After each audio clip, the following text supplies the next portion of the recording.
Osnovna škola Vrtlinska dobiva novo ruho.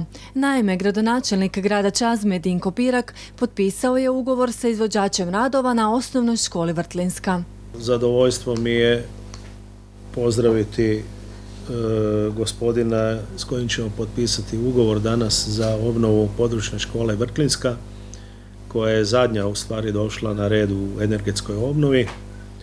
Vrijednost radova sa PDV-om je nego reći ćemo točan iznos 1.300.000 kuna. Radovi obuhvaćaju unutrašnje uređenje, ovojnice, vanjsko uređenje, evo tako da ćemo kroz ove radove, za koje vjerujem da ćemo na zadovoljstvo obje strane, jedne i druge, izvođača kao izvođača i nas kao naručitelja, da ćemo te radove uspješno dovršiti i evo na zadovoljstvo učenika koji će koristiti ovaj prostor. Grad Čazma ostvario je financijsku potporu u iznosu od 350.000 kuna za projekt Energetska obnova područne škole Vrtlinska, koji je bio prijavljen na natječaj Ministarstva regionalnog razvoja i fondova Europske unije. Program održivog razvoja lokalne zajednice pripremila ga je Razvojna agencija Čazma.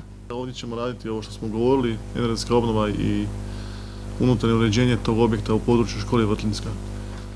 Evo, gradonačelnik je rekao vrijednost ugovora i kako, rokovi, sve je poznato, pa hvala na povjerenju i nadamo se dobre suradnje. Bili ste tamo u školi, kakva je trenutačna situacija? Pa situacija je baš ovakva kakva je ovdje u ugovoru, treba sve obnoviti. To je stara škola koju treba zaista obnoviti, evo, to je to.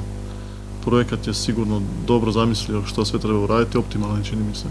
Škola u Vrtlinskoj osnovana je davne 1881. godine, ali prvi postojeći zapis datira od 5. rujna 1946. godine, a napravio ga je tadašnji učitelj Matija Đerkeš. Školu polaze djeca iz susjednih sela Pobjenik, Pavličani i Pobrđani. Područnu školu Vrtlinska trenutačno pohađa 16 učenika.